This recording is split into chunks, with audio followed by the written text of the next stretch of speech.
Eu sou o Gabriel Amaral, eu sou jornalista por formação e sou tricolor de coração.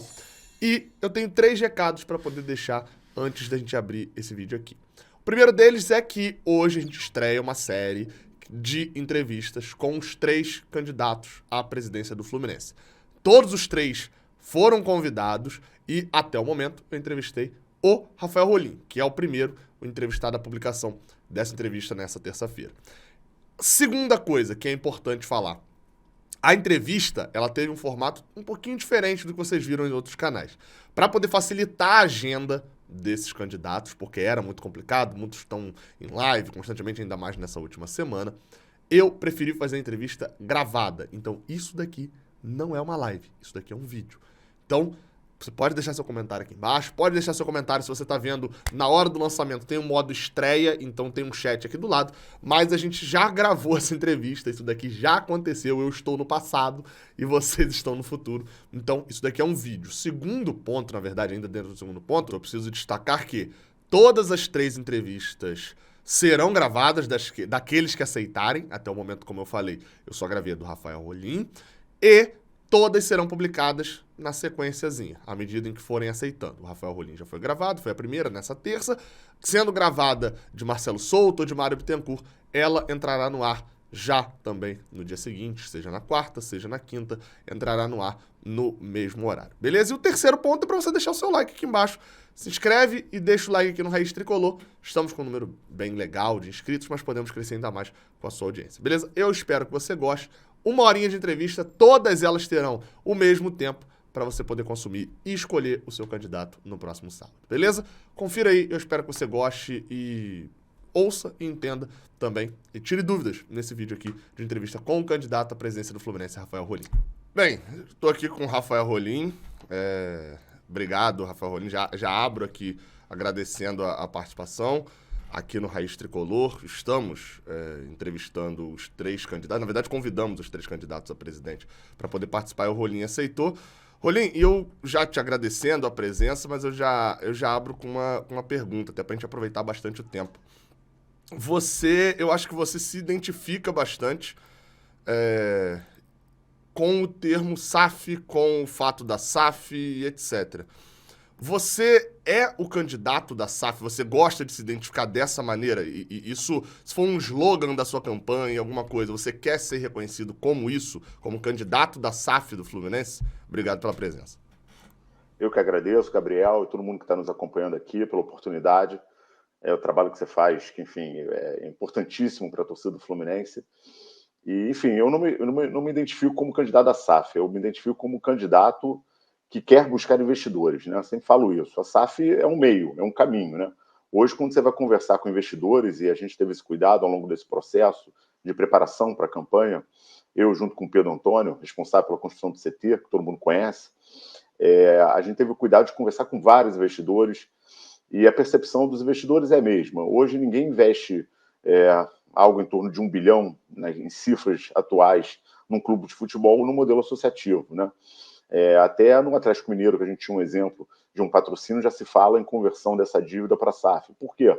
Porque hoje é um mecanismo que a legislação confere segurança jurídica para esse tipo de aporte, né, de dinheiro. Então, eu sou candidato que, primeiro, busca investidores. Segundo, identifica uma grave crise financeira no clube, né? Uma crise financeira que não é anunciada pela gestão atual e que ela existe de fato. E 3, que o mecanismo jurídico que existe hoje é a SAF. Então, a gente poderia utilizar a SAF como instrumento para trazer esses investidores para dentro do Fluminense. E o que isso tem a ver com o campo, tá, Gabriel? É importante destacar no seu canal aqui, é que, assim, sem dinheiro não se faz futebol forte, né? A gente hoje está pendurado em algumas liminares, no caso do RCE, num parcelamento com a Receita Federal para as dívidas fiscais, que a gente não sabe se tem fluxo para pagar, e no momento que a gente passar por uma dificuldade, uma entre-safra em Xerém, de venda de jogadores, a gente vai ter um problema sério nas finanças do clube, não vai conseguir pagar salário, e aí a gente vai entrar num cenário que a gente não tem mais volta. Então, eu acho que eu me identifico como um candidato que busca investidores, que entende a necessidade do futebol atual em 2022 de você fazer futebol de forma profissional, com muito investimento, com dinheiro chegando, e hoje o mecanismo existente é a SAF. Entendi. Então, candidato dos investidores seria mais um termo mais adequado, né? Que você se identifica mais. Perfeito. Sobre esse assunto, até pra gente entender, porque eu acho que é o assunto que você mais tem comentado, e acho que esse assunto de investidores é, sem dúvida, a maior bandeira, acho que, da sua campanha, tanto que você acabou de falar. Uma coisa que você tem comentado bastante, Rolim, sobre a SAF como forma de trazer dinheiro, é da necessidade que 95% provavelmente dos clubes do Brasil terão de se transformar em SAF em algum momento no curto prazo. A gente viu recentemente, e é um contraponto, a gente viu recentemente a eleição do Grêmio, acho que há 2 semanas atrás, que, em pese, um clube bem mais moderno e bem mais atual, com o voto online instaurado e etc., e 95% do pleito tendo sido de maneira online, os debates dos candidatos, todos eles falavam contra a SAF, contra a possibilidade de venda. Assim, óbvio, a torcida do Grêmio, era uma pauta que a torcida do Grêmio não comprou, a pauta disso. Todos eles destacavam, não vou vender o clube, não vou vender o clube. E esse é o cenário deles. Enquanto aqui no Fluminense, você já vem batendo nessa tecla há um tempo, todos os candidatos vão a um caminho pró-SAF, alguns com mais intensidade, outros com menos. Por que você acha que o cenário desses dois clubes são diferentes? Na verdade, eu não acho que os cenários são distintos, não. Claro que tem particularidades no Grêmio que não tem no Fluminense e vice-versa, mas eu acho que a transparência é fundamental nesse processo todo, né? Eu poderia muito bem lançar uma candidatura também falando que eu acho que o Fluminense, o modelo associativo, tem tudo para vingar, para subir de 300 milhões de receita para 1 bilhão de receita, enfim, poderia fazer, vou pensar se eu vou fazer SAF. Por quê? Porque há muita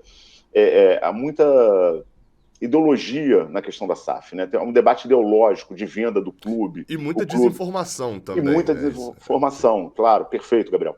Então, assim, o que eu tentei fazer desde o primeiro momento é ser transparente com a torcida. Em nenhum momento, ninguém vai poder falar, não, mas o Rolim não sabia se ia fazer, qual é a discussão. Foi muito claro. Eu disse qual é a dívida do Fluminense. A dívida do Fluminense hoje estimada é 973 milhões de reais. Eu disse qual é a dívida de curto prazo do Fluminense, entre 500 e 600 milhões de reais. Eu disse qual era o perfil de investidor que a minha campanha quer trazer para dentro do Fluminense, e eu disse qual é o caminho jurídico hoje existente. Pode ser que amanhã mude a legislação, venha uma outra forma, por isso que eu não me identifico como candidato à SAF, e sim dos investidores, porque hoje a SAF é o instrumento para trazer dinheiro para dentro do Fluminense, né? Para tratar essa dívida, para essa dívida não engolir o clube, para, enfim, fazer futebol forte, investir em Xerém, que é fundamental, né? Todos os clubes aí que estão virando SAF ou têm algum tipo de aporte, estão aportando coisa de 100 milhões para cima na divisão de base, muito longe do que a gente investe. Então, assim, hoje a gente acorda para a realidade e eu tentei ser transparente desde o primeiro momento. Então, acho que isso vai um pouco de um debate ideológico. Eu, por exemplo, na arquibancada, Gabriel, só para você ter uma noção, para a gente contrair um pouco, o que eu escuto de torcedor falando, Rolim, não vende o clube e tal, é natural. Eu chamo o torcedor, eu converso, eu falo, a gente não vai vender, a SAF não é vender o clube. A SAF é buscar investidores. O Fluminense sempre vai ter pelo menos 10%, no mínimo por lei, das ações. O Fluminense sempre vai ser o detentor da camisa, da cultura, da tradição, do hino, da cidade. O que a gente precisa é enfrentar o tamanho da nossa dívida, do nosso problema, né? Então, assim, eu posso até ter perdido votos, verdade seja dita, com o meu discurso, mas é um discurso transparente. Eu acho que a torcida do Fluminense não aguenta mais promessa de campanha não cumprida. Então, eu tentei fazer um discurso diferente, um discurso de quem vê a realidade, apresentei os números dos meus estudos, e até agora ninguém apresentou o contrário para mim. Eu disse qual era o perfil que eu queria trazer e a forma que eu queria trazer. Tem uma discussão ideológica em torno disso? Claro que tem. Como é que a gente corrige isso? Com muita comunicação, Gabriel. O clube tem que se comunicar com a torcida de forma transparente, né? Com muita transparência. Isso não acontece hoje no clube, né? Hoje o clube tem uma negociação com o BTG que ninguém sabe o que é. Né? A gente talvez veja uma foto ou outra no Instagram do presidente, mas a gente não sabe do que se trata lá. Tá? Se for uma operação de crédito dando em garantia jovens de Xerém, direito de televisão ou até mesmo direito da Liga, é uma temeridade financeira para o clube. A gente vai estar comprometendo uma receita para a próxima década. Tá? Então, assim, eu enfrento o debate, eu boto o dedo na ferida. Tá? E eu acho que é isso que diferencia um pouco. Né? Eu acho que eu sou o único candidato que, de fato, encara a dívida do Fluminense e propõe soluções. E isso me traz voto, mas também me tira voto. Mas faz parte do jogo. Eu optei por esse caminho. Ser transparente, ser direto com a torcida e ter um discurso. Até porque amanhã, ganhando ou perdendo, eu vou continuar sendo tricolor indo para a arquibancada do Fluminense. Então, eu preferia ter essa postura de ser transparente, de mostrar. Eu acho que a minha trajetória profissional me qualifica para eu poder fazer esse discurso, né? Tenho experiência de mercado. E eu estou sendo direto e franco com a torcida, Gabriel. Sobre essa dívida, isso é um tema que eu tenho visto você colocando mais recentemente.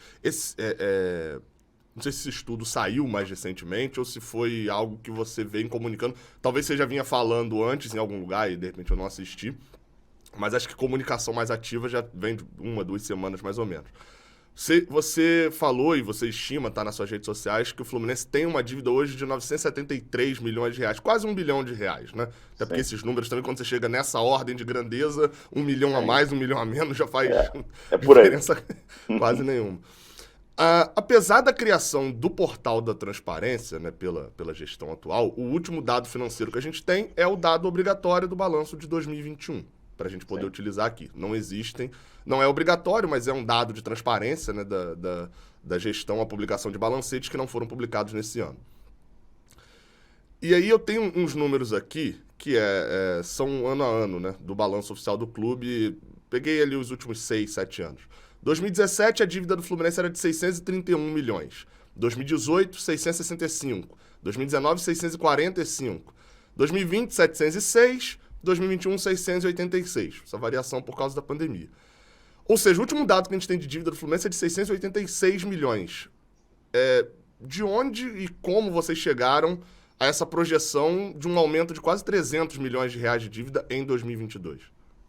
Perfeito, Gabriel. Primeiro, eu quero falar que, embora não haja obrigatoriedade, que, na verdade é uma discussão se há obrigatoriedade ou não de divulgação dos balancetes trimestrais do clube, fato é que o clube vinha fazendo isso ao longo dos últimos anos, né?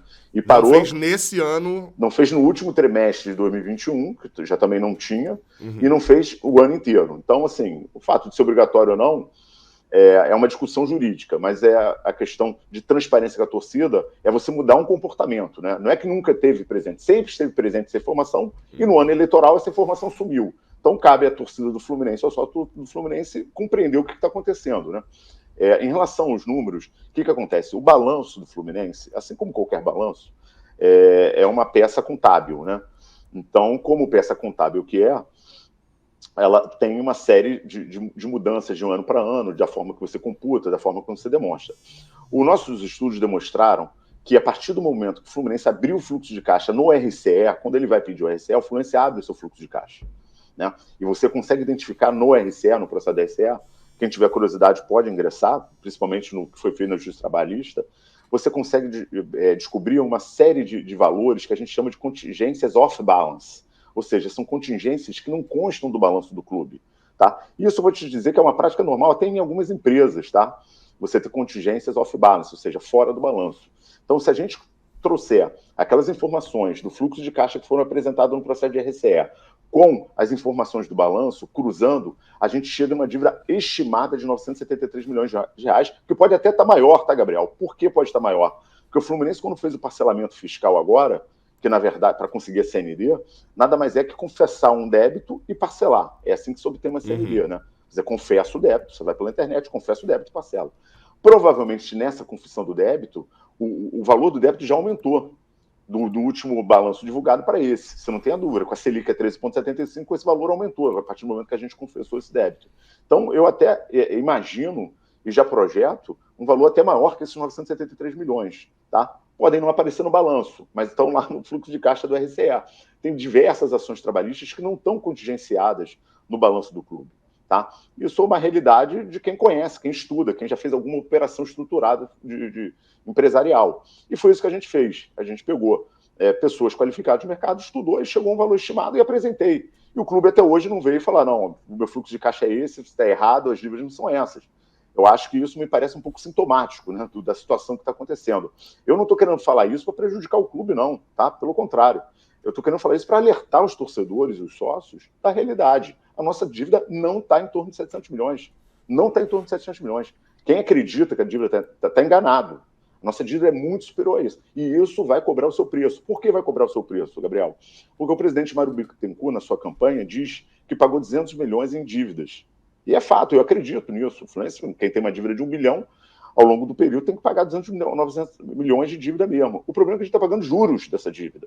É o que a gente chama serviço da dívida. A gente não paga essa dívida e a dívida diminui. A gente paga esse valor e a dívida aumenta. Esse é o nosso Impedindo problema. que o monstro cresça, no caso, né? É isso. Então, a minha pergunta é muito clara. Ou seja, a dívida geral, por que não informa a dívida geral? A dívida geral aumenta. Não tenho dúvida que o Fluminense se esforça para pagar seus credores, tá? Mas o fato é, eu pago os credores e a minha dívida aumenta. É só isso vira uma bola de neve. E isso vai atingir a gente, vai atingir o nosso futebol. Então, assim, é importante que a gente tenha essa transparência com a torcida. Claro que o número pode ser um pouquinho mais para a esquerda, um pouquinho mais para a direita. Faz parte, Gabriel. É número estimado, até porque eu não tenho os últimos balanceios desse ano. Mas a gente está nessa ordem de grandeza. Eu projetei na minha campanha como a segunda maior dívida do Brasil já. Talvez ali, até porque o Galo também tem uma dificuldade de você compreender os dados do É isso Atlético que eu ia Mineiro. falar, assim, até Mas, essa enfim. questão do ranking do Brasil, assim como a do Fluminense, tem você incluiu essa particularidade de um estudo, de um conhecimento da sua prática sobre o estudo do Fluminense, acho que para ordenar a ordem de grandeza do Brasil Sim. inteiro, você teria que fazer isso sobre todas as dívidas do Brasil também, que provavelmente cresceriam também consideravelmente. Né? Perfeito, Então, acho perfeito, perfeito. que em Mas ali relação... é para ilustrar, né? Para a gente ver Uhum. que assim, qual é a verdade financeira do clube. Né? A gente entendeu qual é o tamanho do problema. Eu não vejo problema nenhum de um gestor, né, enfrentar esse problema. Você não precisa esconder esse problema. Até porque, vamos deixar isso bem claro, a dívida do Fluminense não nasceu nessa atual gestão. A dívida do Fluminense vem de anos. Tá? O problema é que ela está aumentando. E quanto mais ela aumenta, maior os serviços da dívida vai fazer com que ela fique mais alta ainda. E se a gente não controlar, se a gente não tiver uma estratégia de controle dessa dívida, tratamento dessa dívida, essa dívida vai engolir o Fluminense. Até porque, em algum momento, o Fluminense vai se tornar clube empresa, seja pela modalidade SAF atualmente, ou por outra que seja criada. E quanto maior a nossa dívida, pior a nossa entrada. Tá? Muito se discutiu, por exemplo, do Bahia, que entrou com o grupo no Manchester City, até tem algumas reservas contra a estratégia, perfil de investidor. Eu acho que esse é um perfil de investidor que não cabe no Fluminense. Mas, enfim, eu não quero nem entrar nesse tema agora, mas chamou atenção. O Bahia tem 200 milhões de dívida, né? Informada. Então, assim, ele consegue aportar mais dinheiro na entrada. Um clube que tem 1 bilhão, 1 bilhão e 200, 1 bilhão e 300, essa dívida, quem vai pagar vai ser o investidor. Isso diminui o valor do aporte. Então, ou a gente se preocupa com isso, até para as futuras operações que a gente tem que fazer no clube, ou a dívida vai engolir o Fluminense. Você citou a questão do investidor agora e você tinha citado agora há pouco a questão do contrato atual do Fluminense com o BTG. Enfim, a gente não sabe realmente muita coisa sobre esse contrato. Tem uma cláusula de exclusividade, a gente, enfim, não sabe muito exatamente sobre o que é. Mas você também, Rolim, você nas suas entrevistas, você tem sempre falado que já há conversas com o investidor e tal, que nunca utilizou essa expressão, mas dando a entender de que tá tudo bem próximo, enfim. Você não acha que há aí... você fez uma crítica sobre o contrato do BTG, né? Porque o Fluminense não é mais claro e não informa. Mas você também não informa muitas questões do seu investidor. Provavelmente, você já citou isso, provavelmente não, você já citou, que é para proteger, no caso, enfim, de uma vitória ou de uma derrota, enfim, uma confidencialidade ali também com o investidor. Não acha que faz o mesmo sentido as duas coisas? Eu acho que não, Gabriel, por uma razão muito simples. Eu não sou presidente do Fluminense. Eu não represento uma instituição, eu não sou mandatário do clube. Eu sou um candidato à presidência do Fluminense. Tá? Eu, certamente, todo mundo que me acompanha minhas lives, minhas apresentações, tanto no Rio, fora do Rio, sabem qual é a modelagem. A modelagem sabe qual é o perfil de investidor estratégico que eu busco, a forma de SAF, hoje, a melhor forma de tentar trazer para o Fluminense, que é a separação só do futebol e não do clube todo, enfim, como a gente trata a dívida logo na largada, quais operações, isso foi tudo aberto. O que não pode ser aberto enfim, é o nome do investidor. Claro que há um commitment na mesa, que na verdade há um compromisso na mesa, a gente já tem o perfil do investidor e tudo hoje meio que encaminhado, mas só quando você se torna presidente que você passa a ter o dever de transparência, obviamente. Até porque você tem uma confidencialidade que protege o clube hoje, protege também o investidor, porque amanhã, numa campanha que não se sagra vencedora, o investidor não tem a obrigatoriedade de ficar exposto, né? Faz parte do jogo, né? Do jogo empresarial, como faz parte. Mas eu assumo um compromisso que no primeiro dia eleito, o nome será divulgado, as informações serão divulgadas, porque aí sim eu passo a ser presidente do Fluminense. Aí sim eu passo a representar uma instituição. Aí sim eu tenho o dever com os sócios torcedores do Fluminense de me comunicar e de ser muito transparente com as negociações e tratativas. Enquanto isso, eu tenho um projeto claro, com a métrica, com a sua matriz bem identificada do que eu pretendo fazer, qual o perfil do investidor que eu pretendo trazer, enfim, qual o volume de investimentos que eu acho que o Fluminense precisa, e que, enfim, mas eu preciso ser o presidente do Fluminense. Né? Eu entendo a frustração, a ansiedade das pessoas, é natural. Ao longo dos últimos anos, várias campanhas anunciaram que tinham patrocinadores, tudo, e não tinham, né? Inclusive o atual presidente fez isso na última eleição, mas não é isso que eu prego. Eu prego justamente uma ruptura do modelo associativo de forma muito franca, transparente. Eu prego a forma como pretendo fazer isso, eu prego o perfil do investidor, qual é o procedimento que tem que se fazer dentro do Fluminense para isso ser aprovado, com aprovação em Assembleia Geral, com voto online dos sócios. Isso é muito importante a gente destacar, até, Gabriel, porque às vezes eu sou até um pouco atacado. Não, você quer impor uma SAF Fluminense. Eu não quero impor SAF nenhuma ao Fluminense. Eu quero expor um investidor, um perfil de investidor que eu quero trazer, e quem vai decidir é o sócio do Fluminense. Com muita comunicação, muita transparência, totalmente diferente do que acontece hoje dentro do clube. Então, eu falei que a gente ia entrar nesse tema porque era justamente o próximo tema que eu ia entrar, que é assim... Vamos lá, você está sendo eleito com uma bandeira bem forte, que é a bandeira, como se falou, a bandeira do investidor, que hoje ela se materializa na questão da SAF. Então imagina-se que, caso você ganhe a eleição, o torcedor está te dando um voto de, olha, eu quero SAF, né? Seria isso, eu quero um investimento no Fluminense. Então imagina-se que você não teria muita dificuldade, por exemplo, depois, abrindo aí para uma votação, até porque você elege boa parte do conselho junto também, uma regra eleitoral meio estranha ali, meio antiquada, em que o presidente já elege quem facilita ele de governar, enfim. Mas você já vai ter o conselho e vai ter boa parte da maioria da torcida, pelo menos votante. Mas a gente precisa imaginar um cenário onde talvez mais pessoas se mobilizem para votar contra a SAF e a SAF não seja aceita. O sócio torcedor, o sócio do clube, na hora de votar te elegeu, mas depois ele não quis a SAF. Foi lá e votou não. Nesse caso, você usou uma expressão que é tentar, de alguma forma, uma estrutura de crédito com esse investidor. O que seria essa estrutura de crédito? O que o investidor teria de ganho entrando sem ele ter a participação direto como dono, né, de parte do Fluminense? E qual seria o risco disso acontecer? De você ser eleito e estourar essa bomba na sua mão, como você falou, de uma dívida muito alta, sem a possibilidade da entrada do investidor através da SAF? Ótimo, Gabriel. É bom para esclarecer. Isso também é uma pergunta que eu tenho escutado muito nas ruas, enfim, nas lives. É importante a gente destacar que a gente tem uma bandeira de trazer investidores. Hoje, o melhor mecanismo é a SAF. Isso não quer dizer que o sócio do Fluminense, se optar, depois de uma eleição, por não querer a SAF, eu achar que o projeto é ruim, pode achar, olha, eu acho que o Fluminense vale 10 bilhões, e eu não tô me sentindo confortável, seguro de fazer essa mudança, e faz parte do jogo, e a gente tem que estar pronto para isso. Isso não quer dizer que a gente não tenha todo um planejamento para o clube. O que eu tento ser muito direto, franco e transparente, Gabriel, é que, assim, para a gente romper o ciclo vicioso de vender jovens atletas por valores abaixo do preço do mercado, a gente precisa desses investidores. Se não conseguirmos aprovar isso, vamos fazer futebol forte, mas sem conseguir cumprir uma promessa de vender jovens valores. O Fluminense vai manter esse ciclo de vender jovens valores. Vamos vender melhor? Acredito que vamos conseguir vender melhor. Mas a gente não vai conseguir mudar o patamar que a gente precisa mudar. Por quê? Porque o Fluminense não tem fluxo de caixa. Simples assim. Nenhum presidente senta naquela cadeira e começa a querer vender todo mundo de xerém porque ele acordou de manhã e quer vender. É porque ele não tem dinheiro. O problema é que nenhum presidente encara o problema do dinheiro. E é muito curioso, porque a gente vive num modelo associativo que não funciona, que não tem nenhum mecanismo de governança que proteja o clube, um clube associativo que tem uma dificuldade imensa de ter crédito no mercado, né?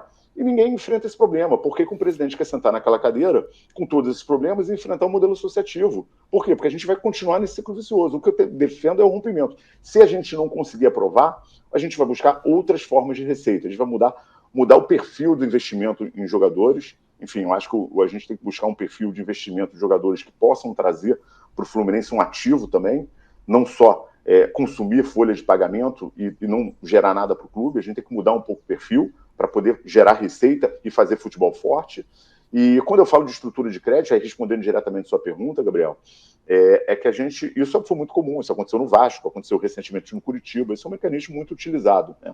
É que você consiga, num primeiro momento, enfrentar essa dívida, ter uma estratégia para atacar essa dívida. Então você faz uma estrutura de crédito em que esse dinheiro ingressa no clube e depois, claro que não é o dinheiro todo da montagem de uma SAF, é um valor bem menor, mas para que você já possa fazer um alívio no seu fluxo de caixa, não vendendo jogadores, conseguindo segurar eles. É o que está acontecendo, por exemplo, no Vasco agora. Como se fosse um adiantamento, né? É como se fosse um adiantamento do processo e depois você converte isso já em parte da SAF. Já.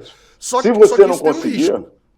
Claro que tem um risco. Claro que é o dinheiro entrar no clube e o torcedor, por exemplo, ir lá e depois, não, votar não. O que acontece com o investidor nesse caso?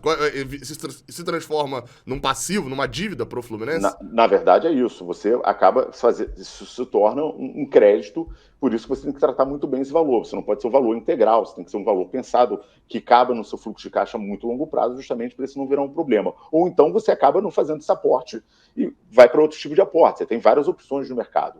É justamente a minha preocupação hoje, né? Porque o Fluminense, quando vai ao BTG, e não vai no braço esportivo do BTG, que é um in the game, ela vai direto no banco, me preocupa muito que o que esteja sendo montado seja uma grande operação de crédito, dando como recebível o valor, por exemplo, da Liga. E esse é um problema que a gente enfrenta, né? A gente não quer comprometer as nossas receitas, é o que a gente chama de recebíveis, né, no mercado. A gente não quer comprometer essas receitas pela próxima década. Então é isso que a gente não quer fazer. Por isso que esse valor tem que ser muito balanceado para saber o que a gente consegue para tirar aquele fluxo inicial de caixa e o que a gente consegue para fazer futebol forte. E aí valorizar esses atletas e, claro, a venda no futebol brasileiro, Gabriel, e eu não estou demonizando venda de jogador, o futebol brasileiro vive disso, né, de vendas de atletas. Até porque é um sonho, geralmente, do atleta jogar na Europa, enfim.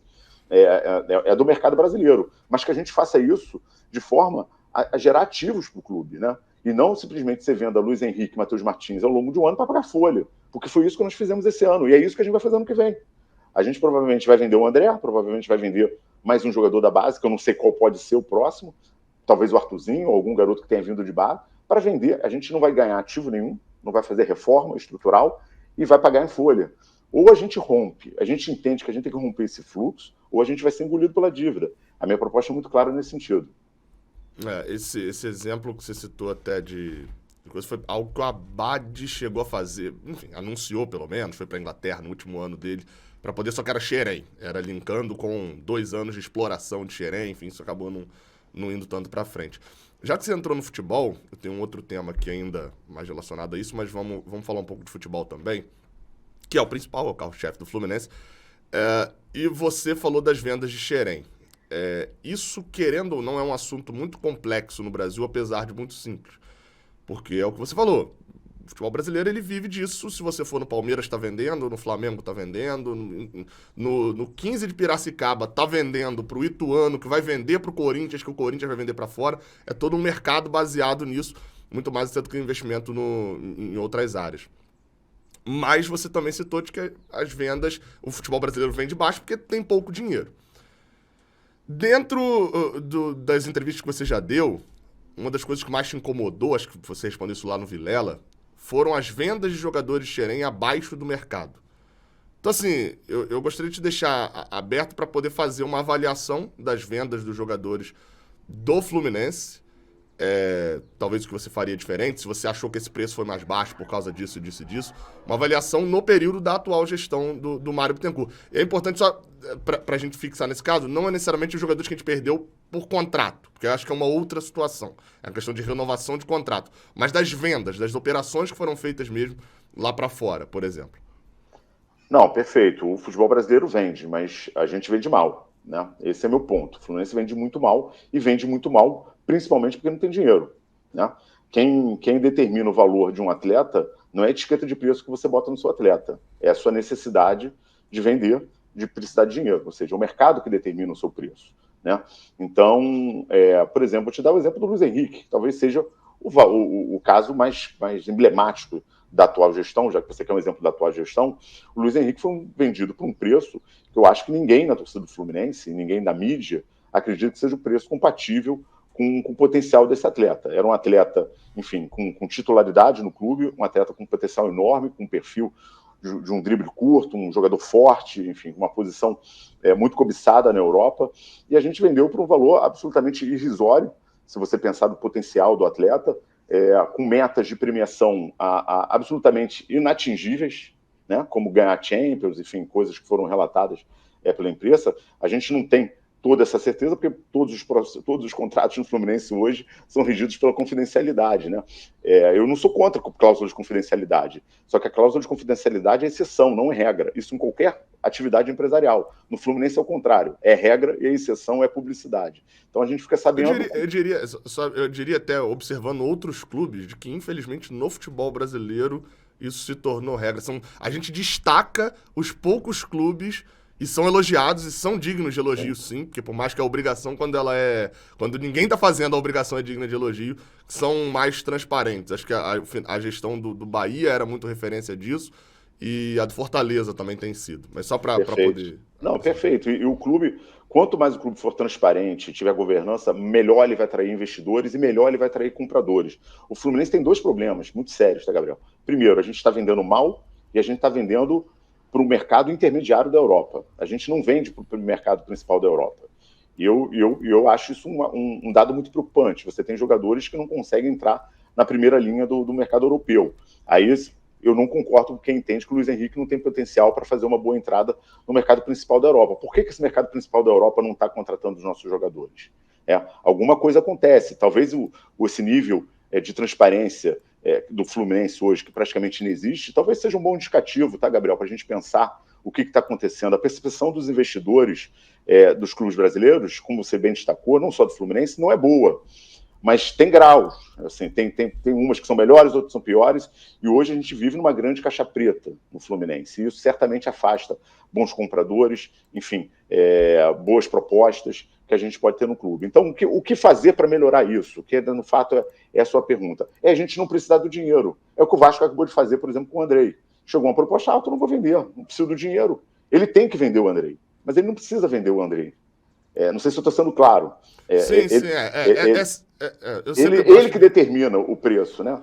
Então, a gente precisa trazer o dinheiro para dentro do Fluminense para mudar o perfil, Gabriel. Se a gente consegue, de alguma forma, ter investidores que garantam o fluxo de caixa do Fluminense, a gente passa a vender os jogadores de Xerém, porque a gente vai ter que vender em algum momento, né? A gente primeiro fica com eles mais tempo no time para buscar títulos. E depois, quando chegar o momento de vender, a gente consegue dobrar a nossa receita, né? Esse é o grande potencial do Fluminense hoje. Ainda é. Pode ser que não seja nos próximos anos com o grau de investimento que os outros clubes estão fazendo nas divisões de base. Mas enquanto ainda temos Xerém produzindo bons jogadores, a gente tem que saber explorar isso. E é isso que vai dar o salto para a gente de receita de 300, 350 milhões para 600 milhões. E quando a gente chegar no patamar de receita de 600 milhões, rodando no clube, mais com investidores, a gente muda o nosso perfil de clube. Então é isso que eu pontuo sempre. A venda só será boa quando a gente tiver fluxo de caixa, quando a gente conseguir segurar o jogador e dizer não para qualquer proposta que chega. E o Fluminense hoje vende muito mal por isso. Eu não estou querendo falar aqui que eu desconfio da idoneidade de alguém dentro do clube, nada disso. O Fluminense não tem dinheiro mesmo. A diferença é que ele não comunica para o torcedor que não tem dinheiro. E aí faz esse tipo de venda e informa para o torcedor que não tinha dinheiro para alugar um avião no mês seguinte. Foi isso que o presidente Mário Bittencourt falou na entrevista, né? Quando ele justificou. Um dos argumentos foi esse. Ou seja, uma coisa que eu já falava em lives lá atrás. Estamos com um problema de fluxo de caixa. Estamos com um problema de dívida. E aconteceu. E ano que vem vamos vender mais jogadores por valores abaixo do preço do mercado. E esses valores não vão gerar nenhum ativo para o clube. Simplesmente vão pagar a folha salarial. É esse ciclo que eu tento demonstrar que a gente tem que romper, Gabriel. Você falou, Rolim, em algumas lives você já tinha falado isso, mas enfim, algumas não tinha acabado o Brasileirão, então você preferia não citar tanto. Mas você falou agora também sobre a forma e talvez a forma de trabalho da atual diretoria e aqui especificamente na diretoria de futebol, ali, né, na gestão do futebol do Fluminense. O Fluminense não tem um vice-presidente de futebol, mas tem um diretor executivo. Hoje acho que é o único cargo entre o presidente e o treinador é o diretor executivo Paulo Angione. Mas você falou um pouco sobre o perfil de contratações e mudar o perfil de investimento do Fluminense. Só que existe um grande problema no futebol brasileiro, no futebol geral, que é o famoso tripé. Se o jogador é bom e é novo, ele é caro. Se o jogador é ruim e é novo, ele é barato. Agora, se o jogador é bom e é caro, muito provavelmente ele vai ser novo. Então você não tem muito para onde fugir. Para você fazer o investimento mais certeiro, sem a aposta, você precisa do dinheiro. O que você faria diferente dentro da estrutura financeira atual? Porque é aquilo que a gente falou, o investidor vai chegar, no seu caso, mas pode acontecer de não chegar. E o torcedor do Fluminense está te dando um título ali de presidente de, olha só, eu confio em você no cenário que você está achando que vai funcionar, mas eu tenho que confiar em você no cenário também. Eu quero ter um presidente apto a vários tipos de cenário. Como fazer para poder contratar jogadores dentro desse perfil que você acredita no atual sistema financeiro do Fluminense? Eu acho, Gabriel, principalmente que é tendo independência para buscar contratações. Eu acho que um presidente do Fluminense tem que ter independência, autonomia, um bom scout, que é uma das grandes preocupações. Quando você diz que para você contratar jogador jovem e que seja bom no mercado, precisa de muito dinheiro, eu acho, enfim, claro, essa é uma regra, mas o John Arias é uma exceção. A gente conseguiu trazer, a gente pode ter uma percepção de mercado sul-americano muito mais forte. John Arias, por exemplo, a gente descobriu e deu jogos com a gente, né? Eu assistindo como torcedor, reparei, no primeiro jogo ele jogou aberto pela esquerda, no segundo pelo meio, fez um salseiro danado contra a gente. Claro, não precisa muito de... A gente foi, jogou contra a gente contratou. Achou, como ele, existem vários jogadores com esse perfil, né? Então, acho, claro, não estou querendo dizer aqui que o Fluminense tem que gastar 20 milhões de euros para contratar uma jovem promessa, porque sem os investidores a gente não vai conseguir fazer isso. Mas a gente tem bons jogadores de mercado que a gente pode mudar o perfil. Isso eu não estou querendo dizer, Gabriel, eu sempre deixo claro isso, que eu acho que um elenco tem que ser formado por vários perfis de jogadores. Tem que ter jogador considerar aquele cascudo, né, um medalhão. É natural que se tenha no elenco. O que eu acho que a gente tem que melhorar o perfil de contratações, né? Buscar ter uma percepção maior no mercado sul-americano, no mercado brasileiro, buscar essas boas opções que depois revertem ativos. O John Arias é o grande exemplo que eu dou, né? É um jogador que você vai poder usufruir dele dentro de campo e depois ele é um ativo para o clube, para uma futura venda. Eu acho que o Fluminense tem que focar muito mais nesse perfil do que por fim outros jogadores. O Fluminense não pode contratar um jogador, o Gabriel, por conta de um jogo que fez na Champions League. Me desculpa, mas não pode gastar o que gastou com isso. Se as pessoas acham que isso é um perfil normal, me desculpa, estão erradas. Isso é um erro grosseiro, né, que o clube cometeu. Tá? Eu não estou entrando na qualidade técnica do jogador. Eu só estou dizendo que o perfil de jogador não vale a pena. O currículo de jogador não valia a pena. E eu não preciso ser de scout para saber disso, nem você, provavelmente, até porque eu já vi você criticar. Mas assim, o que eu estou falando é perfil mesmo, é você mudar um pouco o perfil, mas para isso você precisa ter duas coisas que são fundamentais. Você tem que ter autonomia no seu departamento de futebol e um scout muito forte, para que você possa fazer esse trabalho de busca de ativos, de jogadores, combinados com jogadores mais experientes, para que você forme um bom elenco junto com os jogadores que vêm de Xerém e que você possa permanecer com eles pelo menos 2, 3 anos no seu time principal. Não faz sentido também você formar um Luiz Henrique, um Matheus Martins, e ele jogar 12 meses. Não é para isso que a gente forma jogador. A gente forma jogador para ser campeão do Fluminense e depois valorizar e vender pelo preço do mercado. Então, assim, me desculpa, tá errado. Dá para fazer diferente. Não preciso de investidores milionários para fazer diferente. É difícil? Claro que é difícil. Não estou dizendo que aqui que é fácil. Mas a minha crítica é pontual. Eu acho que a gente tem ótimos profissionais no departamento de futebol do Fluminense. A gente tem um elenco qualificado. Na verdade, a gente tem um bom time. Acho que a gente precisa reforçar muito o nosso elenco. A gente tem dificuldade de formação de elenco. Mas a gente tem um problema de perfil de contratações que é muito evidente e que a gente tem que mudar. Eu até quero manter nesse assunto, que eu acho que querendo ou não, não adianta nada em volta do Fluminense se o futebol... Nossa, estamos saneados financeiramente. E Série B. Claro. E o Grêmio aconteceu algo parecido, inclusive um dos clubes muito bem organizados foi para a Série B. Eu queria focar até nisso, porque você citou o perfil, por exemplo, do Cristiano. Contratação, 1,4 milhão de euros, gastos num lateral de 28 anos, e que, de fato, não foi não se mostrou diferente do que parecia ser quando foi feita a contratação. Só que a gente viu uma contratação desse tipo. A gente pode incluir o Caio Paulista, talvez, nessa contratação também, um valor muito acima do que seria o padrão, mas como é um jogador que ainda também está no elenco e foi titular do Fluminense nessa temporada, pode ser que tenha discussão. Eu discordo, mas pode ser que tenha discussão. Mas tem essas duas contratações, acho que são as contratações financeiramente mais fortes ali do Fluminense. E que só que não tem outras, assim. A minha pergunta é mais nesse sentido do perfil, de entender qual a sua grande diferença relacionada ao perfil. Porque quando você cita o John Arias, também tem dentro do mesmo perfil, e eu diria até. Aí é uma análise minha, tá? Mais. Bem melhor, até quando eu olho o perfil antes da contratação, o Fernando Pacheco. E que veio, enfim, entrou a pandemia, teve problemas psicológico, sozinho, enfim. A gente tem notícia sobre isso, dele não ter vindo com a família, enfim, ter ficado debilitado, como quase aconteceu com o John Arias, inclusive, quando ele perde a avó, e ele fica muito mal, e ele termina o ano muito mal. Então, assim, você tá sempre suscetível a esses riscos quando você contrata. E o Fernando Pacheco, por exemplo, deu errado, o John Arias deu certo. Eu queria entender melhor esse perfil de contratação, que você citou as duas coisas. Entendi, Gabriel, mas assim, eu citei como exemplo, tem outros, né? A gente tem hoje, se a gente pegar o valor da nossa folha, o valor que a gente tem da nossa folha no nosso banco de reservas é algo monstruoso. Jogadores que em outras equipes de ponta do futebol brasileiro foram dispensadas e que o Fluminense tem um perfil de buscar esse tipo de jogador com valor muito alto que entra na nossa folha e que depois não tem titularidade.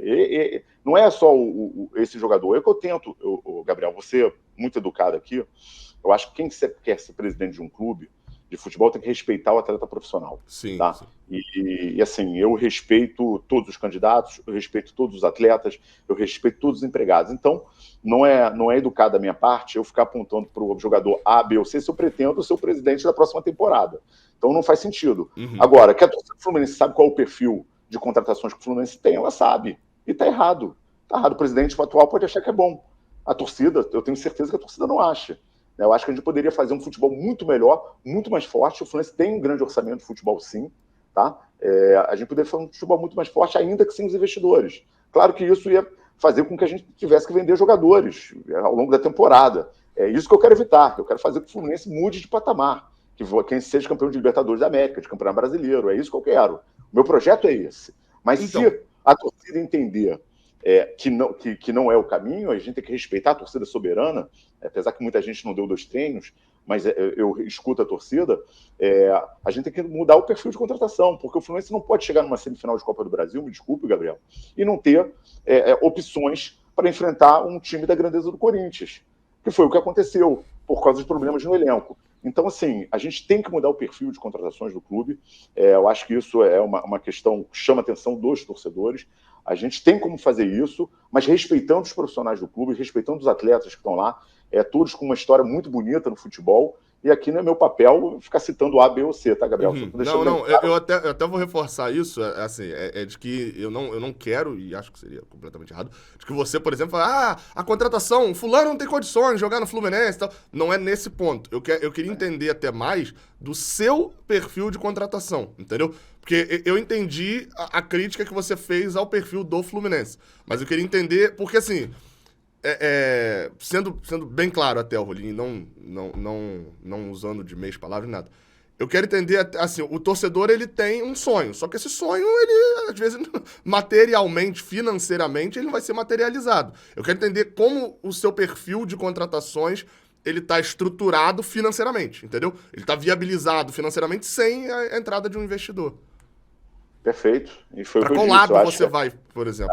Enfim, a minha bandeira é trazer investidores para o Fluminense. Eu estou sendo muito franco e transparente para mudar. Esse é meu plano A. O plano B, enfim, e pode ser conjugado com o plano A, Gabriel, não tem problema algum, porque é mudar o perfil de contratações, é você buscar jogadores de preferência mais jovens, que estejam no mercado sul-americano, no mercado brasileiro, que a gente tenha capacidade de trazer para o Fluminense e se tornar um ativo no futuro. Isso conjugando com jogadores mais experientes, tá? Evitar, você ter um planejamento no início de temporada, evitar, e isso é possível, isso é feito no mundo todo, que você tenha direcionamento de contratações que ao final da temporada estejam todas no banco de reserva, tá? Isso é uma questão, é um erro grosseiro de planejamento de futebol. É isso que a gente vai buscar evitar. Tá? Claro que no futebol tem erros e acertos, né, Gabriel? Às vezes você acha que está contratando um novo Pelé e não dá certo. Isso faz parte do jogo. Não é isso que eu estou criticando. Erros e acertos fazem parte. O Mário erra, o Peter errou, o Abad errou, enfim, o Orcades errou. Todos erraram na vida e todos acertaram. Tá? A questão que eu bato é no perfil de contratações. É um perfil de jogadores que não tornam nenhum ativo, não trazem nenhum ativo para o clube posteriormente. né? Ao final da série desses jogadores, eles não deixam nada. Né? E recentemente a gente não está sendo campeão das grandes competições. Né? Se ainda acham grandes títulos nas nossas prateleiras, ok. Então, assim, esse é meu ponto. É um perfil de vista, respeito quem pensa ao contrário, quem acha que o caminho é esse mesmo, mas não é o meu perfil. Eu acho que o Fluminense tem que mudar o perfil de contratações, respeitando os jogadores que estão no elenco, respeitando os profissionais que são ótimos, que trabalham no departamento de futebol do Fluminense, mas buscando sempre, na busca desses jogadores, mesclar, principalmente com muita juventude, opções de mercado, jogadores que possam se tornar ativos para o futuro do clube, conjugando com alguns grandes jogadores já em final de carreira para trazer essa experiência para o grupo. Essa mescla é fundamental. Acho que deu pro torcedor entender, até pra gente prosseguir também. O Rolim, voltando para a área mais política e de organização mais diretamente, na sua campanha, você falou, até na pré-campanha, enfim, desde antes, você já citou algumas vezes que, usando inclusive a frase que a gente já está conversando há muito tempo com investidores, esse projeto não é um projeto de hoje, é um projeto de muito tempo, já há um trabalho há, vou botar aí, 1 ano mais ou menos, acho que é o tempo que você tem falado em outras entrevistas.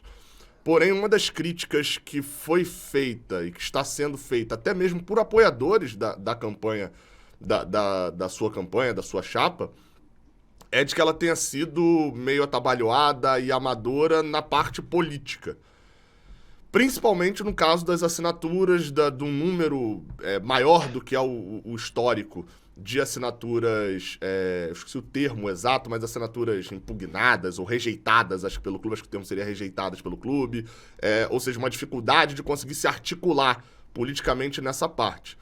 Você não acha que isso deixa pro torcedor, no caso o eleitor, um contrassenso de que se planejou tanto para uma coisa, se organizou durante tanto tempo para uma coisa, mas perdeu o prazo, não chegou a perder o prazo, mas perdeu o timing no básico? Gabriel, essa é a narrativa que se faz do episódio das fichas, né? O que foi divulgado foi que o problema teria sido a minha chapa, quando na verdade o problema é o contrário, né? O Fluminense, não sei se você sabe, e o pessoal que está nos acompanhando aqui, o Fluminense, para você escrever uma chapa, você tem que ter 200 nomes de sócios proprietários e contribuintes. Muitos desses sócios, em algum momento, trocou o cartão de crédito, enfim, ou deixou de pagar algum mês. Estou falando de 2021, 2020, até 2019, tá? E fica aquele débito lá. Então, o que acontece? Quando você vai inscrever a chapa, alguém fala, olha, está devendo agosto de 2020.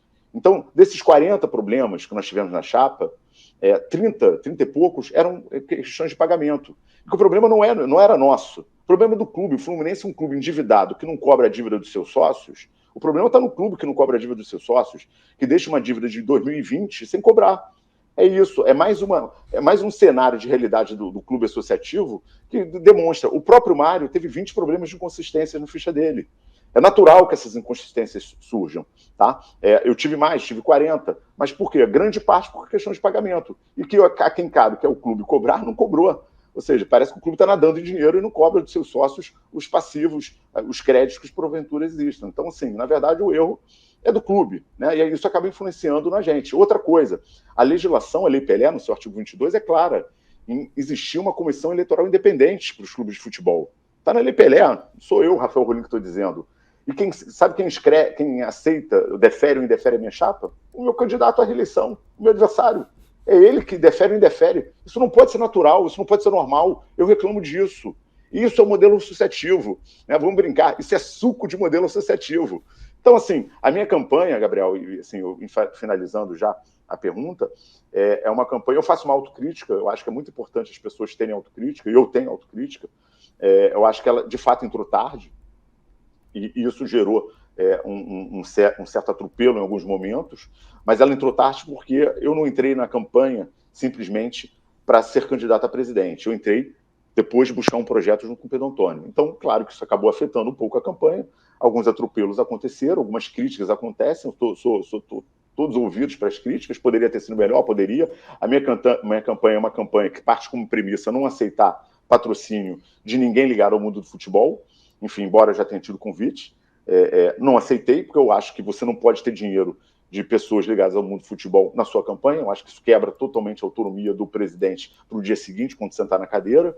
A minha campanha é feita basicamente por voluntários, por sócios e torcedores do Fluminense que acreditam no projeto, que acreditam que a gente precisa romper com o modelo associativo. Então é natural que exista um problema ou outro na campanha. O importante é refazer uma autocrítica, saber o que está errado e corrigir para frente. A gente entra na última semana com muita força na campanha, principalmente no sócio-futebol. Dentro do clube a gente já conseguiu aumentar muito a nossa participação, mas principalmente no sócio-futebol, que infelizmente não terá o voto online para votar. Voto online que, para mim, está claro, tem previsão na lei também, na Lei Pelé, no próprio artigo 22, tem previsão no estatuto do clube. E, enfim, o torcedor não vai poder votar, embora seja uma promessa de mais de uma campanha do atual mandatário, o presidente Mário Bittencourt. Ou seja, o cenário está exposto para o torcedor entender o que está acontecendo, né? Então, a narrativa de que os problemas são só da nossa campanha e não do modelo feudal, arcaico, ultrapassado do Fluminense, não cola em mim. Claro, eu faço autocrítica do que eu tenho que fazer, mas o Fluminense não faz a sua autocrítica. Por quê? Porque não é interesse do sistema mudar. Então, cabe a mim, que sou um candidato que prega o rompimento do modelo, fazer as críticas, apontar onde estão os defeitos, os casos bizarros que acontecem no processo eleitoral do Fluminense, e cabe ao torcedor do Fluminense, a você como influenciador, ter a sua opinião do que eu estou falando. Se você acha razoável que um candidato defira ou indefira a minha chapa, ok. Não é isso que a lei prega, não é isso que a isonomia deveria pregar. Beleza, acho que está esclarecido esse ponto também. E eu queria, já que onde se homologa as chapas é em Laranjeiras, então eu queria tocar no assunto Laranjeiras, que assim, você reforça um ponto, e acho que nesse ponto você tem um discurso muito parecido com o que a gente tem visto recentemente do Mário Bittencourt, que é de Laranjeiras ser revitalizado, e não uma reestruturação completa do estádio, e ter até porque com a SAF sendo, né, como a gente falou, a questão de vinda do investidor, a passagem para a SAF, tem um descolamento ali um pouco maior, a sede social ela se bancar, né? Acho que é um termo que tem se comentado muito. Mas você também já citou a questão de participação de royalties, então, porque obviamente o Fluminense está sendo adquirido, então tem a questão de marca, enfim, acho que eu recomendo até pra gente não se estender muito nisso daqui, recomendo também a galera acompanhar outras entrevistas do Rolinho, onde ele expande mais esse lado. Meu ponto é a sua visão sobre Laranjeiras como futebol. Rolinho presidente, o que a gente vai ver em Laranjeiras de futebol? Ótimo, Gabriel. Falar do nosso estádio de Laranjeiras, né, estádio Presidente Manuel Schwartz, é fundamental para a gente entender um pouco da cultura do nosso clube, né? Quando a gente fala de Laranjeiras, obviamente, ninguém está pregando a revitalização da Laranjeiras para que aquilo ali seja uma fonte de receita para o clube, né? Porque efetivamente assim não será, né? A gente está preservando um patrimônio histórico do país, mais do que da nossa torcida. A gente precisa revitalizar Laranjeiras muito para quê? Para que aquilo ali seja um corredor até turístico, histórico da cidade, as pessoas reconheçam. Ao longo dos anos, Gabriel, o Fluminense foi muito atacado na sua história, tá? Algumas pechas foram feitas em relação ao clube, enfim, de um clube elitista, de um clube até racista em alguns momentos, essa pecha foi atribuída ao Fluminense, e cabe ao Fluminense, ao presidente do Fluminense, corrigir esse erro histórico. E eu acho que revitalizar Laranjeiras e fazer com que Laranjeiras seja ali um centro até de turístico da cidade, isso vai reforçar muito a cultura do nosso clube, muita autoestima do nosso torcedor. E de outro lado, é fundamental que Laranjeiras comporte, por exemplo, os jogos de futebol feminino. O futebol feminino é uma modalidade que vai crescer muito no país ao longo dos próximos anos. E certamente o Maracanã não vai conseguir comportar uma equação econômica financeira que possa trazer esses jogos para o Maracanã.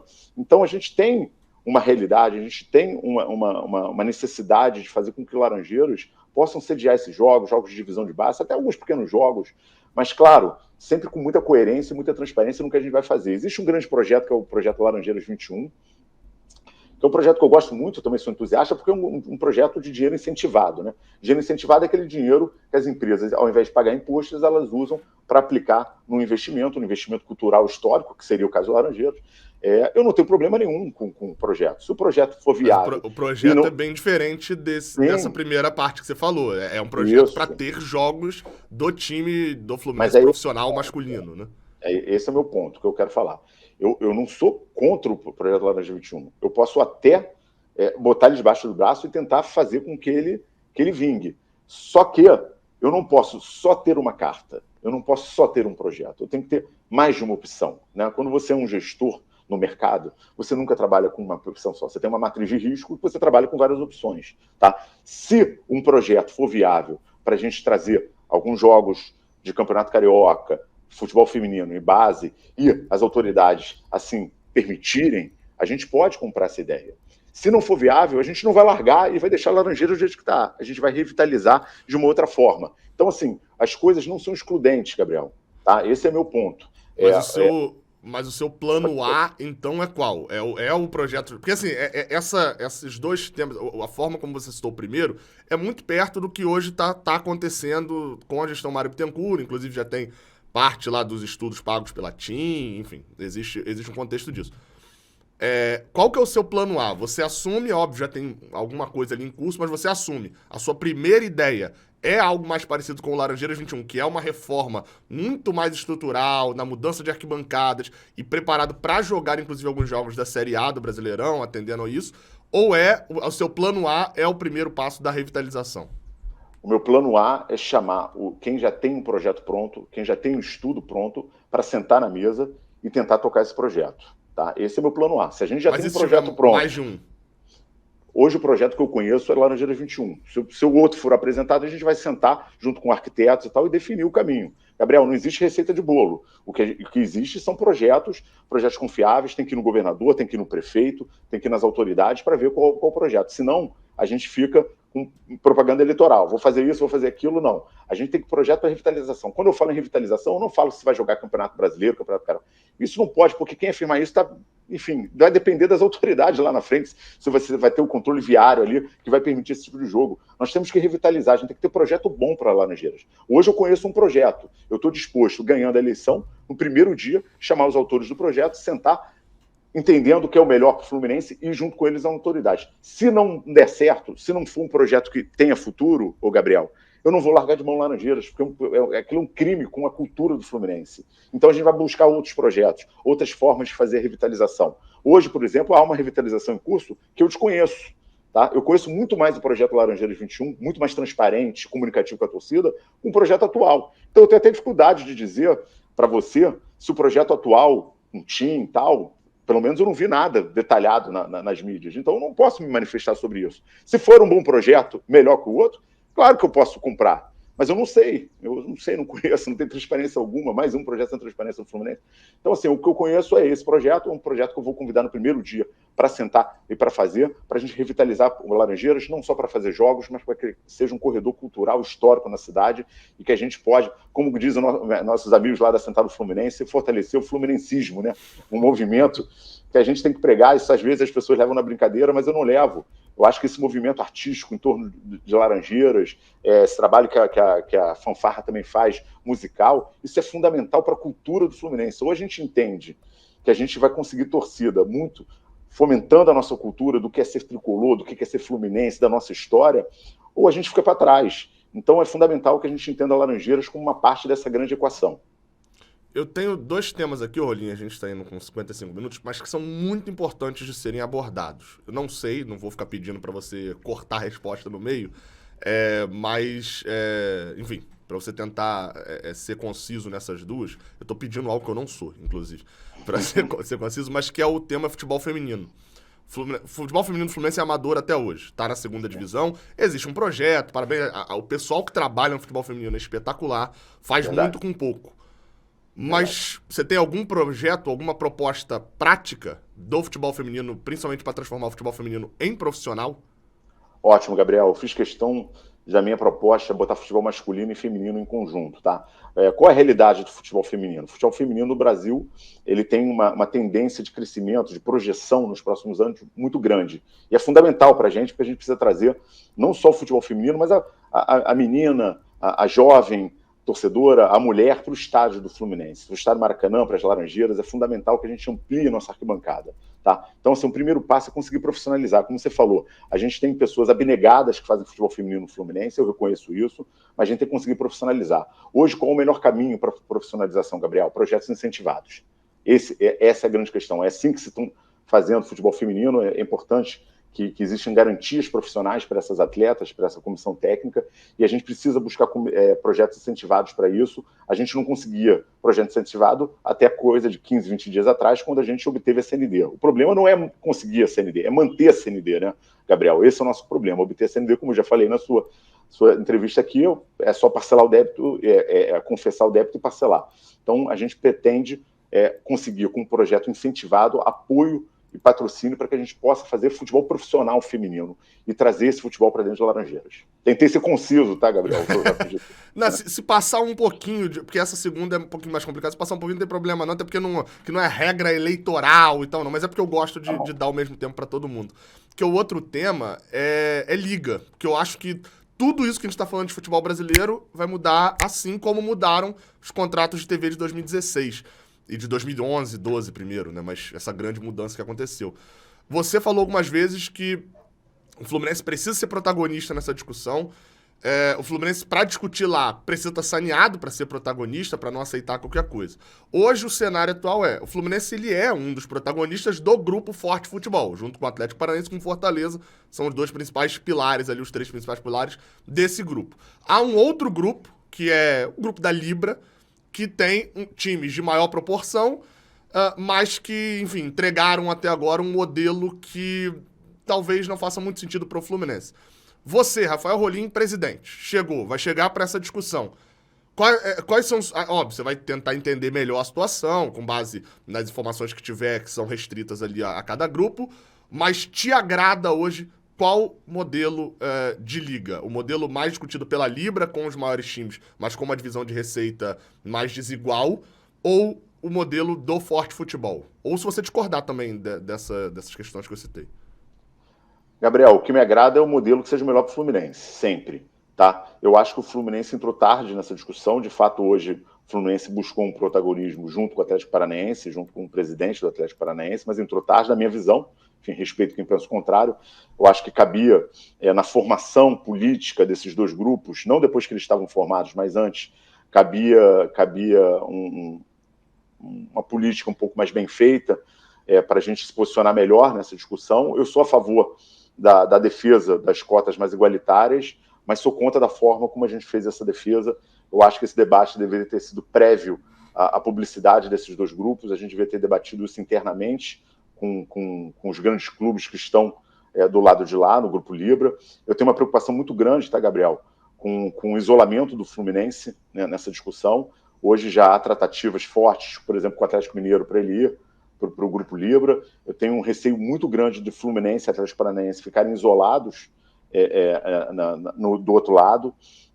Ninguém tem garantias jurídicas de que uma liga possa ser formada sem um ou dois clubes, pelo menos o que eu estudei.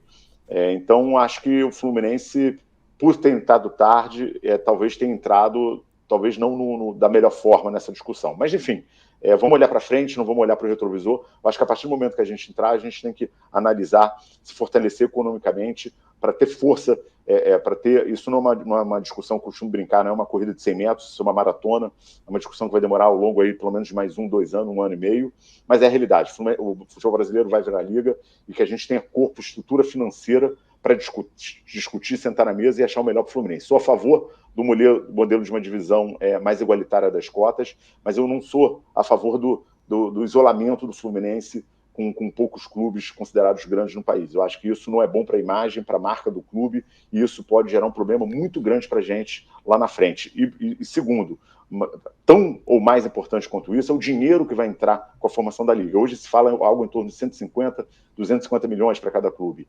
Que a gente saiba usar esse dinheiro, que a gente não use esse dinheiro só para pagar folha, que a gente faça investimentos no Fluminense.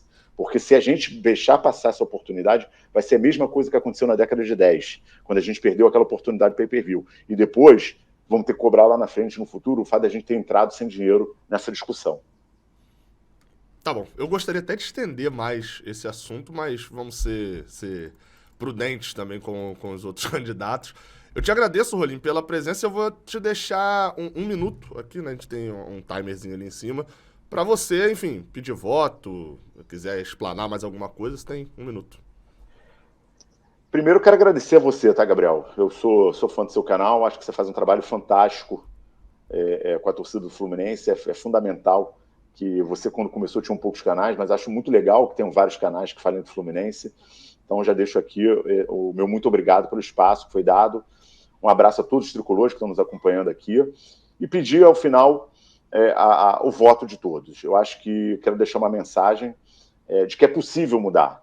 Não acreditem no discurso do medo, que tudo vai acabar, que o modelo associativo é isso mesmo. Tá? Não acreditem.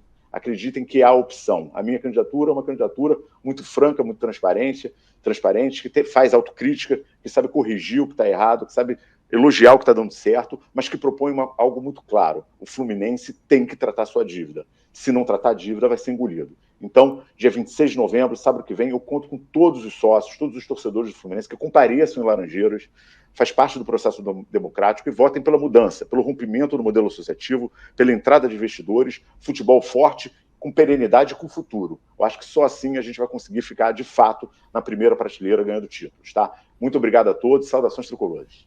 Muito obrigado a você que assistiu aqui até o final, te agradeço. Repito aqui, tá? Não esquece de deixar um like aqui embaixo se você gostou da entrevista. Se você não gostou, você pode deixar o dislike também. Aqui somos democráticos. Aqui embaixo, na descrição, tem minhas redes sociais para você poder ir lá me seguir. Beleza?